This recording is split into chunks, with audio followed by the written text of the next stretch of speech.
Jane Doe said after the alleged rapes, she was able to run away from the residence and found a gas station where she called her dad to come pick her up.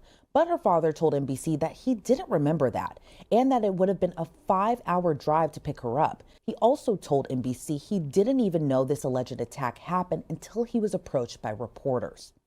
Jane Doe also claims she spoke to Benji Madden at the after party. That is, of course, the lead guitarist for the band Good Charlotte.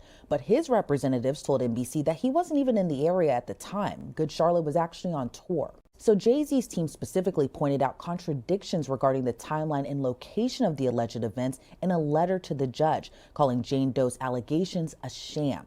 She claims the assault took place at an after party at Mr. Combs' home, but photos that night show Mr. Combs and Mr. Carter at Lotus nightclub for the after party.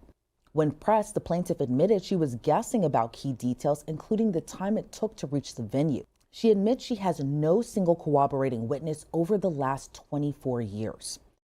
Jay-Z also told NBC in a statement, this incident didn't happen, and yet he filed it in court and doubled down in the press. True justice is coming.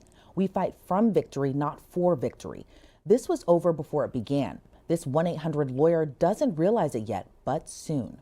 In response to Jay-Z, Busby released a statement defending himself, saying Jane Doe's case was referred to him by another firm, where her story had allegedly already been vetted. Our client remains fiercely adamant that what she has stated is true to the best of her memory. We will continue to vet her claims and collect corroborating data to the extent it exists. Because we have interrogated her intensely, she has even agreed to submit to a polygraph. I've never had a client suggest that before.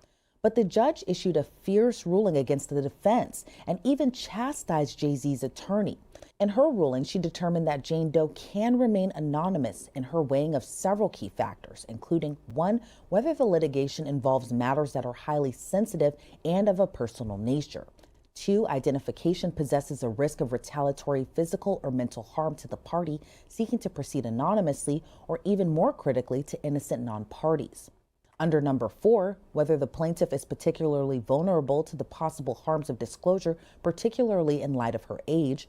Under number 7, whether the plaintiff's identity has thus far been kept confidential.